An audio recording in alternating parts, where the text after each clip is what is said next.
बच्चों देखो, सबसे दुखद बात यह है कि भले ही हमारा देश भारत एक कृषि प्रधान देश होने के बावजूद भी एनसीईआरटी जो पूरी हर एक सब्जेक्ट की सिलेबस डिजाइन करती है वो अभी तक जो है एग्रीकल्चर यानी कि कृषि की सिलेबस जो है अभी तक डिजाइन नहीं कर पाई है। ये भी क्लियर सिलेबस आपका जो है सॉइल साइंस से ही डिराइव किया गया है, ठीक है। नेक्स्ट जो है आपका methods of insect pest and disease management, ये पूरी जो है बच्चों ये सिलेबस आपका कहाँ से है तो एंटोमोलॉजी, जिसको हम लोग कीट विज्ञान कहते हैं, डिस्कस कर रहे हैं बच्चों सीबीएसई का सिलेबस। इसके बाद आप लोगों को मैं बिहार बोर्ड और अन्य बोर्ड जो यूपी बोर्ड है इन सब के सिलेबस के बारे में भी एक ब्रीफ आप लोगों को ब्रीफ इन्फॉर्मेशन दूंगा। आपका जो 11th और 12th में जो आप पढ़े हो, चाहे जो अभी तक आप पढ़ते आ रहे हो, वही सिलेबस जो है आप लोगों के लिए ओवरऑल जो है समग्र में आपको वही सिलेबस को तैयार करना होगा, ठीक है। किसी विज्ञान केंद्र, किसान क्रेडिट कार्ड, ठीक है। तो ये सारी चीजों के बारे में हम लोग जो है स्किल्स के बारे में डिस्कस करेंगे। उसके बाद एग्रीकल्चर स्टैटिस्टिक्स और जनरल एग्रीकल्चर, ये जो आपके लिए इंपॉर्टेंट सेक्शन होने वाले हैं। हेलो नमस्कार बच्चों, आप सभी का स्वागत है बेसिक शिक्षा के ऑनलाइन लर्निंग प्लेटफॉर्म पे। मैं आप सभी के एग्रीकल्चर मेंटर सितेश सर आज की इस वीडियो में बात करने वाला हूं एग्रीकल्चर के सिलेबस को लेके। जैसे कि आप सभी को पता है कि एग्रीकल्चर का एग्जाम भी जो सेंट्रल एग्रीकल्चर यूनिवर्सिटी या सेंट्रल यूनिवर्सिटीज है उनमें जो है बीएससी एग्रीकल्चर के लिए जो है आपको CUET 2022 का पेपर जो आप लोगों को देना होगा। तो काफ़ी बच्चों के ये कमेंट्स आ रहे थे कि जैसे मैथ बैकग्राउंड, बायो बैकग्राउंड के बच्चे और इंटर एग्रीकल्चर के बच्चे भी कि सर हर एक सब्जेक्ट में जैसे एनसीईआरटी पे बेस्ड जो हमारा सिलेबस होता है तो क्या एग्रीकल्चर में भी हमारा एनसीईआरटी बेस्ड सिलेबस होगा। तो बच्चों देखो, सबसे दुखद बात यह है कि भले ही हमारा देश भारत एक कृषि प्रधान देश होने के बावजूद भी एनसीईआरटी जो पूरी हर एक सब्जेक्ट की सिलेबस डिजाइन करती है वो अभी तक जो है एग्रीकल्चर यानी कि कृषि की सिलेबस जो है अभी तक डिजाइन नहीं कर पाई है, ठीक है। तो ये हमारे लिए दुर्भाग्य की बात है। लेकिन अब बच्चों इसका मतलब ये नहीं है कि आपका एग्जाम CUET नहीं होगा या एग्रीकल्चर आप नहीं पढ़ोगे, तो इसका ये मतलब बिल्कुल भी नहीं है मेरा कहने का। तो देखो बच्चों, जैसे कि हम नॉर्मली अगर बात करें सारे सब्जेक्ट्स में तो जैसे CBSE, UP board, Bihar board, MP का बोर्ड और उसका राजस्थान बोर्ड, इस तरह से हर एक स्टेट में जो है बच्चों एग्रीकल्चर की अलग अलग सिलेबस रही है, ठीक है। और हम लोग जो है आप लोगों को मैं इस वीडियो में ऐसे एक चीज़ बताऊंगा, लास्ट तक देखना बच्चों। एक शॉर्ट पूरी आपको जो है एक रिव्यू बताऊंगा, सारे बोर्ड्स के सिलेबस के बारे में भी आइडिया दूंगा और बेसिकली हम लोग जो है बात करेंगे CBSE के सिलेबस के बारे में। तो देखो, जो CBSE का सिलेबस है बेटा और जो दूसरे अदर स्टेट के बोर्ड के सिलेबस है, दोनों में अंतर कुछ नहीं है। बस क्या है कि थोड़ा सा जो वे ऑफ रिप्रेजेंटेशन जो होती है वो आपको सिलेबस का थोड़ा सा अलग होगा। तो सबसे पहले हम लोग जो है एक बार डिटेल डिस्कस कर लेते हैं CBSE के 12th के एग्रीकल्चर के सिलेबस के बारे में, ठीक है। तो इसमें बच्चों टोटल जो है 3 खंड दिए गए हैं, जिसमें पहला सेक्शन में जो है बच्चों हम लोग देखते हैं कि food production including horticultural crops. देखो बच्चों, अभी आप लोग अगर जो भी बच्चे हमारे बेसिक शिक्षा पे जो एग्रीकल्चर की क्लासेस देखते होंगे, अभी हम लोगों की हॉर्टिकल्चर की ही सेशन चल रही है। तो देखो बच्चों, घबराना ये नहीं है, कभी ये मत सोचना कि जो आप अभी तक पढ़े हो, जो सस्य विज्ञान में पढ़े हो, मृदा विज्ञान में पढ़े हो या जो अभी आप हॉर्टिकल्चर में पढ़ रहे हो, तो इसका मतलब ये नहीं है कि हमारा कुछ नुकसान हुआ है। बिल्कुल हमने सही पढ़ाई की है और बिल्कुल सही हमारा तरीका तैयारी जो है बिल्कुल सही पैटर्न पे चल रहा है। अब इसको जो आप यहां से देख सकते हो बच्चों, food production including horticulture crops, यही तो अभी आप लोग लाइव क्लासेस के जो सीरीज है हमारा उसमें आपका यही हॉर्टिकल्चर क्रॉप चल रहा है। And their importance in the economic and nutritional security, यानी कि फूड सिक्योरिटी के लिए, खाद्य सुरक्षा के लिए इसका महत्व, और इस तरह से आपको सारे हॉर्टिकल्चर क्रॉप्स हम लोग 1 by 1 डिस्कस कर ही रहे हैं अपने लाइव क्लासेस के दौरान। अगला जो है बच्चों ये है soil fertility, productivity, concept of essential plant nutrient, concept of classification of essential plant nutrient. देखो बच्चों, ये आवश्यक पोषक तत्व, ये तो पूरी आपकी जो है सॉइल साइंस की सिलेबस है बेटा, ठीक है। तो सॉइल साइंस भी आप लोग जो ऑलरेडी पढ़ चुके हैं, मतलब ये सारे जो पोर्शंस है बच्चों वो ऑलरेडी आप लोगों का कवर करा दिया गया है। और बाकी आगे वाले जो अपकमिंग पोर्शंस रहेंगे वो भी आपको जो है बेसिक शिक्षा पे मैं जो है आप लोगों को कवर कराते रहूंगा। तो देखो, ये भी जो सिलेबस है ये हटके नहीं है, ये भी क्लियर सिलेबस आपका जो है सॉइल साइंस से ही डिराइव किया गया है, ठीक है। तो आप लोगों का सॉइल साइंस के भी लेक्चर्स आपको डिस्क्रिप्शन में मिल जाएंगे, ठीक। उसके बाद बच्चों अगला अगर हम बात करें यहाँ पे role and functions of essential plant nutrients and their deficiency symptoms, ये भी आपको सॉइल साइंस में पूरी तरह से एक पॉइंट सारे पोषक तत्व जो है उन सभी के बारे में हमने ऑलरेडी डिटेल बताया है, ठीक बच्चों। अगला है बच्चों यहाँ पे soil sampling and its processing, introduction to soil pH and organic carbon. ये भी आप लोगों को पता है कि अम्लीय मृदा, क्षारीय मृदा, लवणीय मृदा, ये सबसे जो रिलेटेड चीजें थी। तो ये पूरी जो आपकी सेक्शन थी बच्चों, ये सब बेसिकली हमारा हॉर्टिकल्चर और सॉइल साइंस पे बेस्ड था, ठीक है बच्चों। अगला जो आप लोगों के लिए यहाँ पे है बच्चों कि introduction to manure, fertiliser, bio fertiliser, their method of application and concept of INM। INM का मतलब होता है बच्चों इंटीग्रेटेड न्यूट्रिएंट मैनेजमेंट। तो ये भी आपको जो है सॉइल साइंस में ऑलरेडी कवर कर चुके हो आप लोग, ठीक है। अगला जो सिलेबस आप देख रहे हो यहाँ पे concept of soil moisture availability, irrigation का मेथड बच्चों, ये सब आप जो है एग्रोनॉमी में इसको जो है हम लोग कवर करेंगे जब अपकमिंग क्लासेस में, जब एग्रोनॉमी के लेक्चर्स आएंगे और एग्रोनॉमी पार्ट 2 में बच्चों, तो ये जो है टॉपिक उसमें हम लोग डिस्कस करेंगे, ठीक है बच्चों। इसके बाद concept of precision agriculture, precision और ड्रिप एंड स्प्रिंकलर इरिगेशन, ये पूरी जो इरिगेशन सिंचाई से रिलेटेड जो है आप लोगों को बच्चों, ये हम लोग सस्य विज्ञान वाले पार्ट में जो हम लोग जरूर से डिस्कस करने वाले हैं, ठीक है। यानी कि एग्रोनॉमी का जो पार्ट दूसरा श्रृंखला जब इसकी शुरू होगी सस्य विज्ञान की, उसमें हम लोग खरपतवार प्रबंधन और सिंचाई के बारे में पढ़ेंगे बच्चों। उसके बाद नेक्स्ट जो है आपका methods of insect pest and disease management, ये पूरी जो है बच्चों ये सिलेबस आपका कहां से है, तो एंटोमोलॉजी, जिसको हम लोग कीट विज्ञान कहते हैं, ठीक है। इंटोमोलॉजी यानी कि कीट विज्ञान में जो है आप लोग ये सब सारी चीजें जो है आपको कवर कराऊंगा मैं, ठीक है। तो देखो बच्चों ये सब तो आपका सेक्शन ए था। नेक्स्ट सेक्शन में जो है बच्चों आप देख रहे हो ऑर्गेनिक फार्मिंग यानी कि जैविक खेती, ठीक है। तो जैविक खेती के अंदर जो आप लोगों को क्या क्या पॉइंट्स पढ़ने हैं, तो हिस्ट्री ऑफ ऑर्गेनिक फार्मिंग, ये भी आपका एग्रोनॉमी का सेकेंड पोर्शन का ही पार्ट है, ठीक है।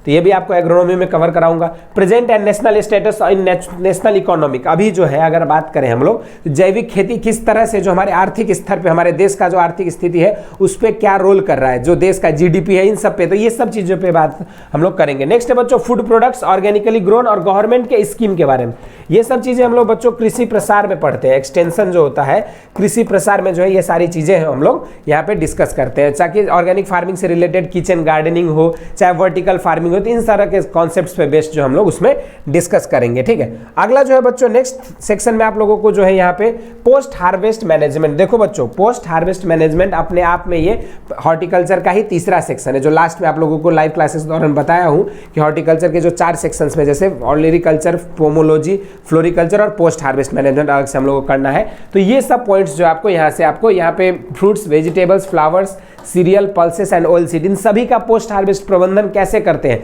जैसे भंडारण कैसे किया जाता है, उसका जो जाम जेली का प्रिपरेशन, ये सारी चीजें जो आप लोगों को सिलेबस में इंक्लूडेड। नेक्स्ट है बच्चों फूड प्रोसेसिंग का स्टेटस हमारे देश में क्या है, इसमें हम लोगों को किस तरह के क्वेश्चंस आ सकते हैं कि जैसे कि कौन सा फल जो है सबसे ज़्यादा प्रसंस्करण में यूज होते हैं, कौन सी फल के लिए जाम जलाने के लिए क्या उपलब्धता होनी चाहिए, क्या उपयुक्तता होनी चाहिए, तो इस तरह के जो सवाल आएंगे बच्चों ये सब आपको यहाँ से हम लोग डिस्कस करेंगे। नेक्स्ट है गवर्नमेंट स्कीम बच्चों, ये सब चीज़ें जो आपको एक्सटेंशन के दौरान जो है कवर कराया जाएगा, ठीक है। ये तो कुछ चीजें थी बच्चों। नेक्स्ट है आपको यहाँ पे फूड प्रोसेसिंग एंड प्रिजर्वेशन की बातें, ठीक है। सारा चीज आपको वैल्यू एडिशन वाले टॉपिक में जो हम लोग हॉर्टिकल्चर में डिस्कस करेंगे। इंपॉर्टेंट वैल्यू एडेड प्रोडक्ट्स में आपको जाम, जेली, केचप, ये सारी चीजों के बारे में बताया जाएगा। नेक्स्ट है यहाँ पे देखो जाम, जेली, केचप, ये सारा चीज आपको जो है PhD पोर्शन जो होता है हॉर्टिकल्चर का, पोस्ट हार्वेस्ट टेक्नोलॉजी, उसके दौरान जो है बताया जाएगा बच्चों, ठीक है। अब इसके बाद जो आप लोगों को यहाँ पे फ्लोरिकल्चर, फ्लावर्स, ये भी आप हॉर्टिकल्चर में पढ़ोगे, ठीक है। इसके बाद ये हम लोग अभी डिस्कस कर रहे हैं बच्चों CBSE का सिलेबस। इसके बाद आप लोगों को मैं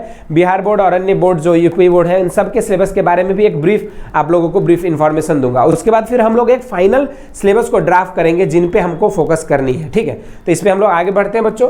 तो इसमें जो हम लोग को फ्लावर्स एंड देयर हार्वेस्टिंग, कैसे आप पुष्पन का खेती करते हो, किस तरह से उसकी कटाई होती है, ये सारी चीजों पे जो आप लोगों को ध्यान देना है। नेक्स्ट आपका जो है फूड एक्ट, कुछ जो अधिनियम वगैरह जो है आपके जो खाद्य से रिलेटेड जो आपके पारित हुए, इन सब के बारे में आप लोगों को बेसिकली ध्यान देना होगा बच्चों। तो ये जो है आपका सेक्शन। उसके बाद बच्चों नेक्स्ट सेक्शन में आपको यहाँ पे देखना होगा socio economic status of an individual, horticultural crop के बारे में।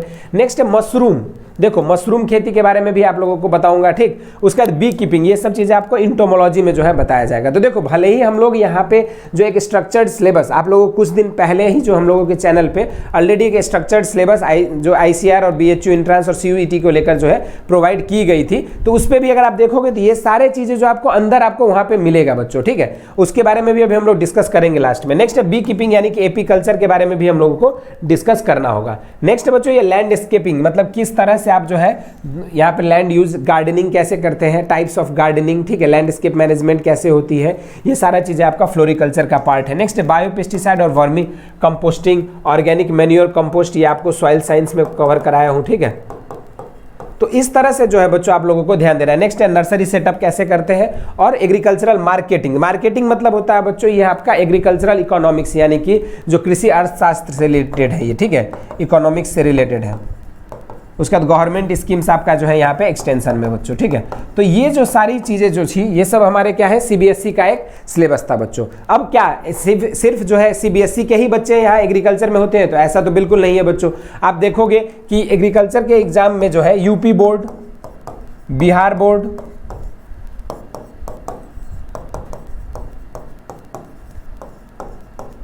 MP, राजस्थान में भी काफ़ी बच्चे जो है एग्रीकल्चर से जो है अपना इंटरमीडिएट करते हैं बच्चों। तो उन सभी का जो सिलेबस अगर हम बात करेंगे तो इन सभी के सिलेबस जो होती है वो CBSE से थोड़ा सा अलग है। लेकिन देखो अलग मतलब इन सेंस कि इंटरनल कंटेंट जो है आपके वही रहते हैं, बस आपका जो प्रारूप होता है एक सिलेबस का वो बदला हुआ है। तो अगर हम बात करें इन सभी के बोर्ड्स के हिसाब से एक एवरेज अगर लेकर चले तो हम लोगों को यहाँ पे जो है आपको क्या क्या पढ़ना होता है, एग्रोनॉमी आपको यहाँ पे जो है, ठीक, उसके बाद हॉर्टिकल्चर,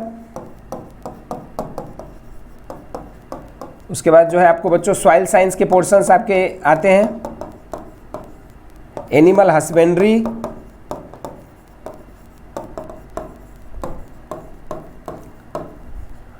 उसके बाद एग्रीकल्चर इकोनॉमिक्स,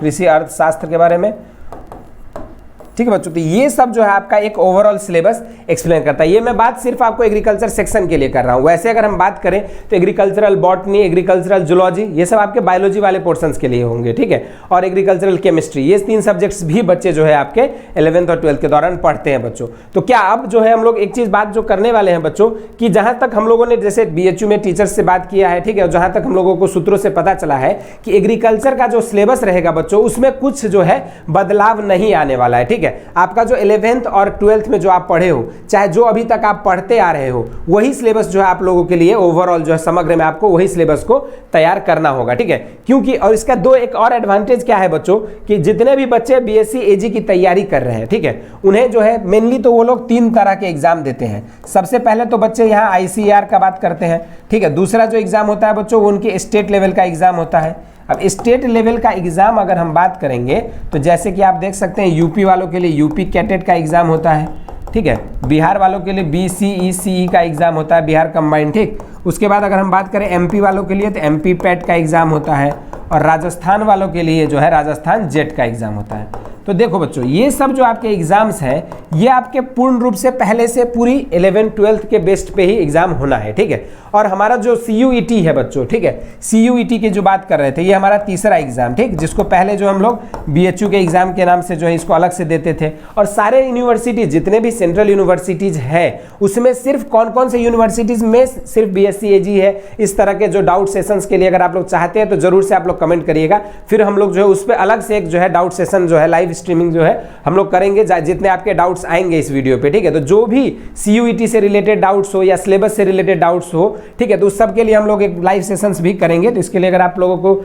लगता है कि इसकी जरूरत है तो आप लोग जरूर से कमेंट करके बताइएगा बच्चों। तो CUET के लिए और BHU एंट्रेंस के लिए जो आपका सिलेबस क्या हो जाएगा बच्चों, तो जो आपका एक ब्रीफ डिस्क्रिप्शन जो हम लोगों ने दिया था आप लोगों को सिलेबस में, जैसे कि आपका एग्रोनॉमी हो गया, सॉइल साइंस हो गया, तो ये सारी चीज़ें, तो उसके बारे में एक बार देख लेते हैं बच्चों कि क्या सिलेबस हमें तैयार करना है, ठीक है। और ये सिलेबस अगर हम तैयार कर लेते हैं तो आपका जो पूरी एक CUET की जो एग्रीकल्चर की सिलेबस होगी वो पूर्ण रूप से आपका तैयार हो जाएगा, कहीं से कोई भी पॉइंट आपके मिस नहीं होंगे, ठीक है। तो देख लेते हैं। पहले तो बच्चों आपको ध्यान देना होगा ये एग्रोनॉमी यानी कि कृषि विज्ञान के बारे में। नेक्स्ट बच्चों एग्रोमेट्रोलॉजी के बारे में आपको जो है ब्रीफली आपको पढ़ना होगा। अगला है आपका मृदा विज्ञान, नेक्स्ट हॉर्टिकल्चर, प्लांट फिजियोलॉजी, ठीक। उसके बाद लाइव स्टॉक प्रोडक्शन यानी कि पशुधन उत्पादन से रिलेटेड। नेक्स्ट है बच्चों दुग्ध विज्ञान, जिसको हम लोग दुग्ध प्रौद्योगिकी डेयरी टेक्नोलॉजी कहते हैं। नेक्स्ट कृषि अर्थशास्त्र, कृषि अर्थशास्त्र जो आपका 12th में हर जगह जो आप लोगों को ये सारी चीज़ जो आपके सिलेबस में इंक्लूड है।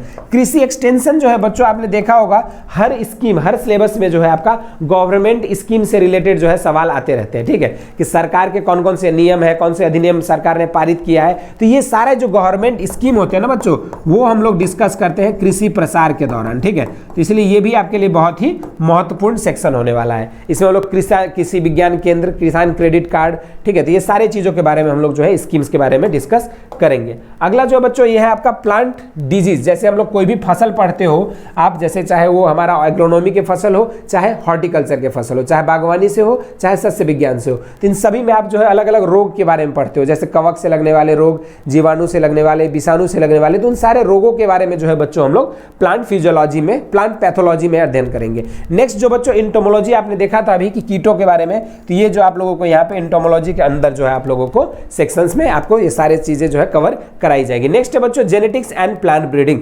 देखो ये जेनेटिक्स एंड प्लांट ब्रीडिंग जो है ये आपका भले ही बायोलॉजी से रिलेटेड सिलेबस है, लेकिन इसमें जो है बेसिक कॉन्सेप्ट्स आपके जो है एग्रीकल्चर के हर एग्जाम में जो है आपका पूछा जाता है, चाहे वो मेंडेलियन जेनेटिक्स हो, चाहे थोड़ा बहुत जो मॉलिक्यूलर बेसिस ऑफ इनहेरिटेंस में आपका न्यूक्लिक एसिड, ये सारी चीजें जो आपको यहाँ पे, और डिफरेंट ब्रीडिंग के मेथड्स किस तरह से होते हैं। नेक्स्ट बच्चों एग्रीकल्चर इंजीनियरिंग, ये जो है आपके लिए इंपॉर्टेंट है, ठीक है। ये ज्यादातर जो है आप लोगों को अगर बात करेंगे सीयूईटी के लिए बच्चों, तो इस चैप्टर को हम लोग जो है उतनी ज्यादा इंपॉर्टेंस नहीं देंगे, इन अ सेंस कि ये जो है आपका 11th का टॉपिक रहा है, ठीक है। हर एक बोर्ड में अगर आप देखोगे तो ये 11th में पढ़ाई जाती है, ये आपका 12th के बोर्ड का पोर्शन है, तो इसके लिए इसको जो हम लोग उतना इंपॉर्टेंट पैसेज नहीं देंगे सीयूईटी के सिलेबस के लिए। लेकिन जो बच्चे आईसीआर और अन्य एग्जाम के ध्यान दे रहे हैं उनके लिए ये फिर इंपॉर्टेंट रहेगा, ठीक है बच्चों। उसके बाद एग्रीकल्चर स्टैटिस्टिक्स और जनरल एग्रीकल्चर, ये जो आपके लिए इंपॉर्टेंट सेक्शन होने वाले हैं। तो टोटल जो है बच्चों आपको इतना ही चीजें जो है आप लोगों को एग्रीकल्चर के सिलेबस में जो है डिस्कस करना होगा, चाहे आप भले ही यूपी बोर्ड से हो, चाहे आप बिहार बोर्ड से हो, चाहे राजस्थान से हो, चाहे एमपी से हो, ठीक है, चाहे सीबीएसई बोर्ड से हो। जो भी बच्चे सीयूईटी में एग्जाम देना चाहते हैं तो उनके लिए जो है ये एक ओवरऑल जो ब्रीफ आपको जो बताया हूं डायग्रामेटिक स्केच सिलेबस का, ये आपके लिए काफी इंपॉर्टेंट है। और इसके में से जो है काफी पोर्शंस के जो ऑलरेडी हम लोगों ने लाइव क्लासेस के दौरान आप लोगों को कवर करा दिया, जैसे कि आपने देखा सीबीएसई के सिलेबस में सॉइल साइंस के काफी टॉपिक्स जो आपके 12th के थे, तो वो सारा चीजें आप लोगों को कवर हो चुका है बच्चों। इसके अलावा अगर आप लोगों को कोई अन्य डाउट है सीयू सेट से रिलेटेड या कोई भी सिलेबस से रिलेटेड, तो आप लोग जो है कमेंट में जरूर पूछ सकते हैं। थैंक्स फॉर वॉचिंग अस, फिर मिलते हैं अगली वीडियो में।